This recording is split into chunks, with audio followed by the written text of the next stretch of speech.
पाण्याची बाटली, 10वी 12वी जातो कोल्ड्रिंकची बाटली, 12वी 13वी बीएला डिप्लोमाला जातो बियरची बाटली, नोकरीला लागतो रमची बाटली, कर्जबाजारी होतो, मग पैसा असला की टाया पटस, मग गावठी दारूची बाटली पिऊन पिऊन आताना सडतात, मग दवाखान्यात ऍडमिट होतो, मग सलाईनची दवाखान्यात मरतो, पीएम होतो, वास येतो, तिथेही कोण थांबत, परत लोकांना आणखी गावठी दारूची बाटली, प्रेत भूमीत जातं त्याच. पावसाचे दिवस राहतात, श्रावणी जडी, तिथं जाणण्यालाही काय होतं, ओले लाकडं असतात, भाऊ जळत नाही, परत तिथं टाका राखेलची सोडाली का बाटली दान बाबा. जान पे जान पीने से क्या फायदा, अरे जान पे जान पीने से क्या फायदा, सुबह पिया शाम को उतर जाएंगे, शाम को पिया सुबह उतर जाएंगे, अरे हरि नाम का प्याला पीकर देख बंदे, अरे तेरी जिंदगी सुधर जाएगी. काय ते दारू मध्ये काय शे का, म्हणजे मी पियत नाही बरं का, तुम्ही म्हणजे बाबाला इतका कस का अनुभव, मला सांगा. तुम्ही इकडून जातो तेव्हा व्यवस्थित जातो, रविवारी तिकडून जातो काळी थैली हातात असते, मी सहज विचारतो का रे भाऊ आई काळी थैली कशा झाली, तो सांगा महाराज आई तुमने काही काम न. हा बरोबर आहे, आमनं काही काम नाही, आम्ही तोंड काही पाणी पितोस, तुम्ही जीभ काही पाणी पितोस. ते आपलं अन्न आहे का, ते अन्न आपलं आहे का. जसे खावे अन्न तसे होते मन, जसे प्यावे पाणी आणि तशी होते वाणी. आणि आज जर म्हणजे त्या 4 गोष्टी सांभाळल्या तर जीवन आहे. पाणी, वाणी, बाणी, नाणी आणि ताणी. किती गोष्टी सांगितल्या, 4. कोणत्या कोणत्या. पाणी, पाणी सांभाळा तर बरं आहे, नाही तर यंदा काय ना पाणी पण नाही, आता दर साल पडी येणे काही गॅरंटी. बरोबर आहे का बाबा, आमच्याकडे काही पाठच सड नाही. जाऊ बाबा तुमच्याकडे तरी ते इजाच सोडलं, गुलाब आपण पुण्य बर का. पाणी वाचवा, पाणी वाचलं तर आपण वाचणार आहोत, हे सुद्धा कीर्तनातून सांगायची गरज आहे. पाणी वाचवलं पाहिजे, झाडं वाचवली पाहिजे, पाणी वाचवलं पाहिजे, वाणी वाचवलं पाहिजे. बोलताना सुद्धा मोजून मापून बोललं पाहिजे, नाही तर एक जीभ वाकडं तिकडं बोलते, 32 दात हातात येतात. वाणी कशी पाहिजे, कशी पाहिजे, साच आणि मवाड. साच आणि ज्ञानोबारांच्या भाषेत जर म्हटलं तर साच आणि मवाड पाहिजे, अशी पाहिजे भाषा. आपली बोलताना व्यवस्थित बोललं पाहिजे. तिसरी गोष्ट आहे नाणी, पैसे. बघा तुम्ही पैसे जो वाचवते ना त्याचंच पुढचे आयुष्य बरं का बाबा. पैसे, नाणी, पैसे वाचवा. ज्याला पैसे वाचवता, म्हणजे वाचवा म्हणजे असं नाही बरं का कीर्तनाला खर्च करणार, कीर्तनाला खर्च करा, अन्नदानाला खर्च करा, चांगल्या कामाला खर्च करा, पण पैसे वाचवलेच पाहिजे. त्याच्यासाठी तिसरं आहे नाणी म्हणजे पैसे, आणि ताणी म्हणजे मुलगी किंवा माता भगिनी. मुलगीला वाचवलं पाहिजे, नाही तर आपण काय मुलीचा गर्भ असला की चालूच सुरत. माता भगिनी बी विरोध करत नाही. माता भगिनींनी विरोध केला पाहिजे या गोष्टीला, की माझ्या गर्भामध्ये मुलगी जरी असेल ती उद्याची कदाचित प्रतिभाताई असू शकते, उद्याची इंदिरा गांधी असू शकते, उद्याची कदाचित मदर टेरेसा असू शकते, कदाचित उद्याची ती या आपल्या देशाची राणी लक्ष्मीबाई असू शकते, झाशीची राणी असू शकते, आपल्या देशातली जिजाऊ असू शकते, आपल्या देशातले अनेक या ठिकाणी रमाई असू शकते, मोठ्यातली मोठे श्री, मोठ्यातली मोठी पावन श्री ज्योतिबांची सावित्री असू शकते. पण प्रत्येक आई अशी असताना जिजाऊ झाली पाहिजे. पण त्या आईलाही असं वाटलं पाहिजे माझ्याही मुलाने शिवाजी झालं पाहिजे, बापालाही असं वाटलं पाहिजे मी बी शिवाजी झालं पाहिजे. वाटतं का असं बापाला? प्रत्येक आईला वाटतं, प्रत्येक आईला वाटतं माझ्या मुलाने शिवाजी व्हायचं असतं, प्रत्येक आईला वाटतं माझ्या मुलाने शिवाजी व्हायचं असतं. पण आई हळूच कानात त्या मुलाच्या सांगते, बाळा सहलीला जाताना गाडीच्या मधोमध बसायचं असतं. प्रत्येक आईला वाटतं मुलाला शिवाजी व्हायचं असतं, पण हळूच आई त्या मुलाच्या कानात सांगते, बाळा अरे सहलीला जाताना गाडीच्या मधोमध बसायचं असतं. गाडी मागून ठोकली काय, गाडी पुढून ठोकली काय, आपण फक्त वाचायचं असतं. बाळा शिवाजी व्हायचं असतं. कस काय बाळ शिवाजी होईल? मग तो बाळ बी मोठा बिलंदर होता पाटील साहेब. तो बाळ लगेच म्हणे आई तुला वाटतं ना का तुझ्या मुलाला शिवाजी व्हायचं असतं? अगं त्याच्यासाठी आईनं जिजाऊ आणि बापानं शहाजी व्हायचं असतं. कारण बाप शहाजी राहील, आई जिजाऊ राही तर पोरी बिघडतील, शिवाजी म्हणते ना, संभाजी म्हणते ना. नाही तर बाप घुसस पोऱ्या निघस बाप घुसस. किती शोकांती काय, किती लोकांना कळलं जन्माचं महत्व. हा जन्म किती वेळा मिळतो, किती वेळा फजित व्हावं लागतं. पाप पुण्याचं पारडं समान झालं. का कटाळीने आहे ना, हा आपल्याला मनुष्य नरदेह लाभला मायबापो. हा काय असा उगाच लाभला नाही. या मनुष्य देहामध्ये येऊन आपल्याला देव सांगतो, बाबा रे मी तुला ज्या कारणाने पाठवलं. अभंगाचं दुसरं चरण.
सुरुवात करतात धर्माचे पालन करणे पाखंड खंडन. आम्हाला आमचा धर्म कळला. धर्म कळल्यामुळे आम्हाला पाखंडाचं खंडन कसं करावं हेही आम्हाला कळलं. आणि त्याच्याही पुढे जाऊन तुकोबाराय सांगतात की बाबा रे हेची आम्हा करणे काम बीज वाढवावे. हेची आम्हा करणे काम हे सुद्धा आमचा धर्म आहे. नामाचं बीज वाढवावं हाही आमचा धर्म आहे. जे आम्हाला माहिती झालं जे जे आपणाशी टाळवे ते इतरांशी सांगावे. शाणे करून सोडावे सकळ जण. मला जे माहिती झालं माझ्या संप्रदायाने जे मला सांगितलं, माझ्या गुरूने जे मला दिलं, माझ्या सद्गुरूने जे मला दिलं, मी त्यांचा अनुग्रह घेतला. ज्यांनी मला उपदेश केला, त्यांनी मला त्या गुरुदक्षिणेमध्ये फळ दिलं. हेची आम्हा करणे काम. कोणतं काम? बीज वाढवावे नाम. नामाचं बीज वाढवलं पाहिजे. कारण एवढी ताकद नामामध्ये. किती ताकद आहे? नाम संकीर्तन साधन पैसा. नाम संकीर्तन साधन पैसा.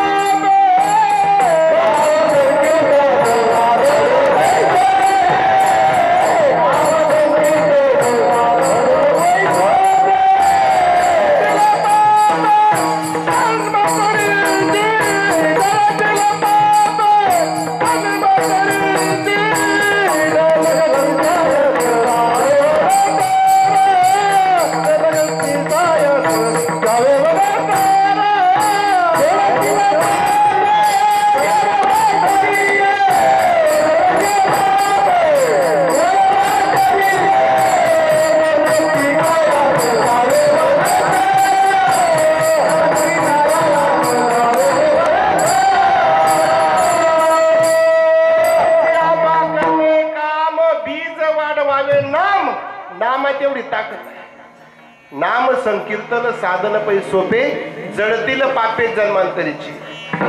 कारण नामामध्ये एवढी ताकद आहे.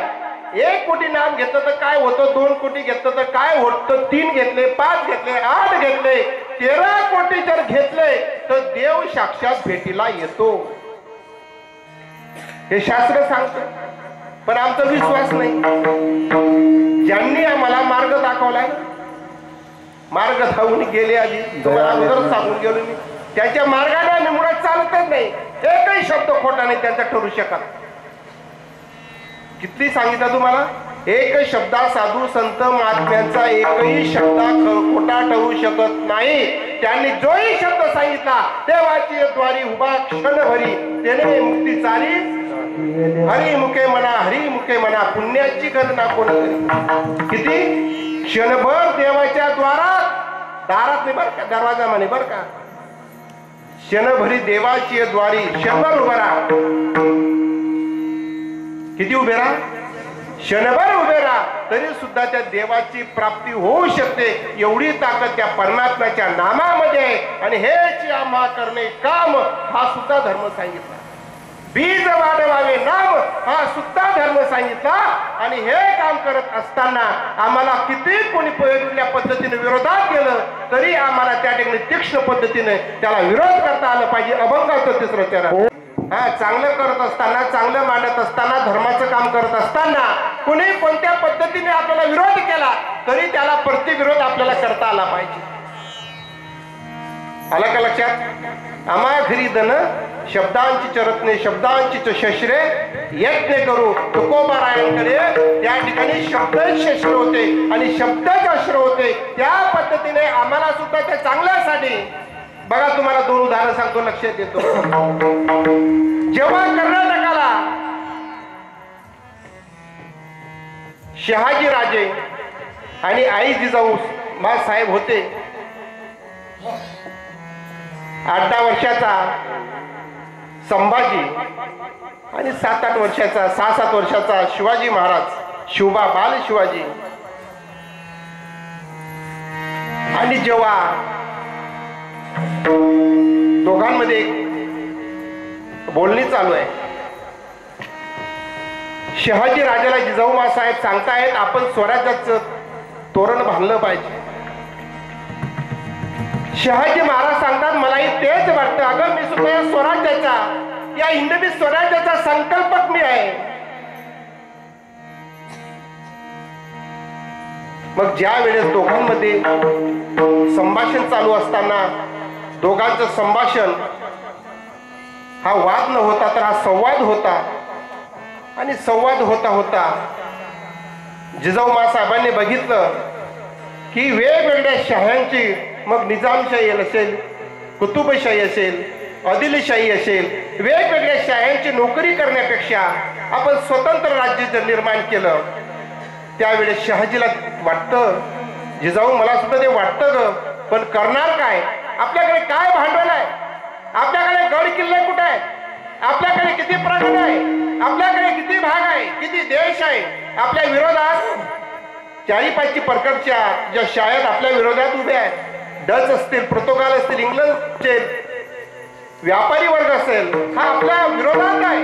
हिंदवी स्वराज्याच्या विरोधात आहे, तुझ्या माझ्या सगळ्यांच्या हिंदू लोकांच्या विरोधात आहे. त्यावेळेस दोघांचा वाद संवाद जेव्हा वाढतो आणि त्यावेळेस आपल्या पतिराजांना शहाजी महाराजांना शहाजी महाराज जेव्हा सांगतात, जिजाऊ तुला माझ्यासोबत राहायचं नसेल तर त्या तू पुण्याच्या तख्तावर पुण्याला जाऊन राहू शकतेस. पुण्याचा प्रगणा आपला आहे, आपल्या मालकीचा आहे, तिथं जाऊन राहू शकतेस. त्यावेळेस आपल्या पतिराजाला, कारण त्यांना स्वराज्य त्या जिजाऊ साहेबांना घडवायचं होतं आणि म्हणून जिजाऊ साहेबांनी आपल्या पतिराजाला सांगितलं, बघूया राजे तुम्ही सांगताय ना मला पुण्याला जा म्हणून, बघूया तुमचा संभा घडतो की माझा शुभा घडतो. कशासाठी? चांगल्यासाठी. आपल्या पतिराजाला सुद्धा उत्तर जिजाऊंनी दिलं की बघूया तुमचा संभा तुमच्या इथं राहून घडतो की माझा शिवबा पुण्याला येऊन घडतो. पुण्याला शिवाजी महाराज झाले, तो पूर्ण जो परिसर आहे, जंगल होतं, रानडुकरं होती, सिंह होती, अनेक प्रकारची श्वापदं त्या ठिकाणी होती. त्या सगळ्या श्वापदांना नष्ट करून, काही श्वापदांना अंगावरच करून साडी, माळी, तेली, कोळी, अनेक जातीच्या मुलांना, 12 पगड 18 पगड जातीच्या लोकांना, मुलांना सोबत घेऊन रायरेश्वर महादेवाच्या पिंडीवर त्यांनी रक्ताचा अभिषेक देऊन त्यांनी हर हर महादेवचा नारा दिला. आणि एक नव्हे, दोन नव्हे, तर आपल्या जीवनामध्ये 350 किल्ले शिवबांनी. हे कशामुळे झालं? तीक्ष्ण उत्तरे. जर त्या ठिकाणी जिजाऊ मासाहेबांनी सांगितलं नसतं की या ठिकाणी मी माझ्या शिवबाला घडून दाखवते, तर कदाचित घडले नसते. म्हणून त्या ठिकाणी तीक्ष्ण पद्धतीने त्या ठिकाणी आपल्याला उत्तर देता आलं पाहिजे.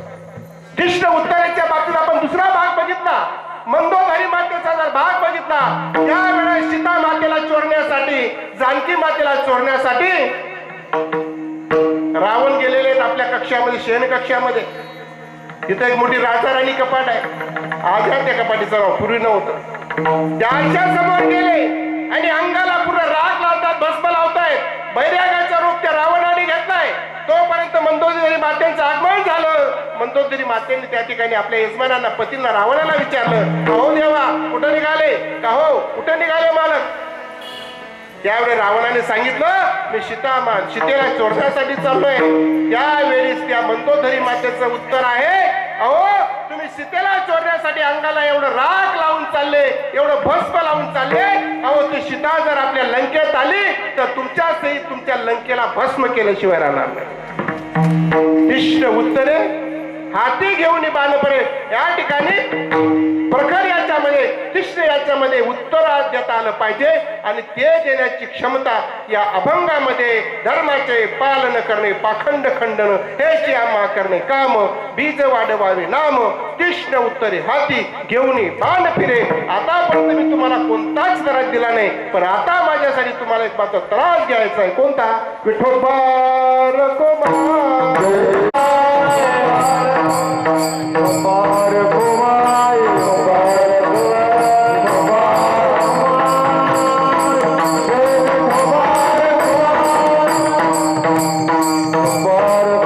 देवाचं काम करत असताना, देशाचं काम करत असताना आम्हाला कोणत्याही प्रकारचा भीडभाड ज्याला म्हणतो, भेदभाव ज्याला म्हणतो, मग तो साना असो, लहान असो की मोठा असो. कारण काय असतं बघा, तुम्ही सत्ययुगामध्ये जर विचार केला, हिरण्यकश्यपू भक्त प्रल्हादाचे वडील होते. भक्त प्रल्हादांनी बोलला न सांगावं, नारायण या खांबात आहे, देव या खांबात आहे, सगळ्या चराचरामध्ये देव आहे. सर्वस्याच्या मृती सन्निविष्टो मतस्मृती ज्ञान पोहणंच ममे वंश जीवलोके जीव भूता सनातना मनश्रेष्ठानी इंद्रियानी प्रकृती स्थानी कर्षती ऋत्व मूल मदशाकम अस्वस्थ प्रावरोयम छंदांसे पर्णानी यस्त वेदसे वेदवित. जैसा हृदयामध्ये मी रामू, सर्व सुखाचा रामू, का भ्रांतीशी काम विषयावर. देव सगळ्या चराचरामध्ये आहे.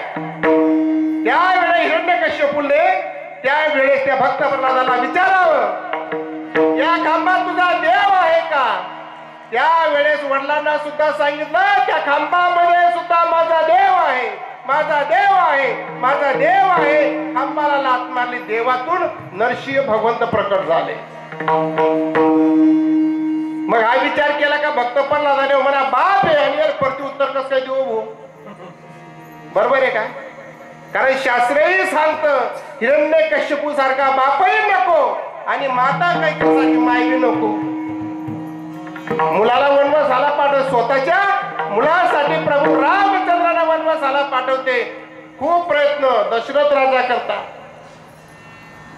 म्हणून या ठिकाणी मायबापो, आपण जर म्हटलं नाही भिडभार, तुका म्हणे साना थोर, लहान असेल मोठा असेल कोणत्याही प्रकारचा भेदभाव न करता त्याला आपण जर धर्माचं काम, संतांचं काम, चांगलं काम, सत्याचं काम, हे सुद्धा धर्माचंच काम आहे. बरोबर आहे का? आपण जर सत्याला मदत केली नाही, सत्याला आपण पैसे दिले नाही, सत्याला देणगी दिली नाही, काय सांगू तुम्हाला, इतर धर्म एवढं पैसा खर्च करतात धर्मासाठी, त्या मनाने आपण खूपच मागे येतात बरं का. आम्ही पाहतो ना, तो सांगण्याचा विषय नाही, आता विषयांतर होतो बाबा बरं का. पण इतर धर्मीय लोक आपल्या धर्मासाठी केव्हा देतील काही समजत नाही, गुपचूप दान देतात, आपण देखावा करून दान देतो. म्हणून कोणतीही गोष्ट नाही भिडभार, तुका म्हणे साना थोर, तुका म्हणे सत्य कर्म व्हावे साह्य, गातेले या भय. आपण जर कुठे चांगल्या कामात मदत नाही केली बाबा, आणि जो करत असेल त्यालाही विरोध केला तर नरकाला जायचंय आपल्याला बरं का. म्हणून या ठिकाणी जगद्गुरु तुकोबाराय शेवटच्या चरणात सांगतात, बाबा रे नाही भिडभार, आणि तुका म्हणे साना थोर ज्ञानेश्वर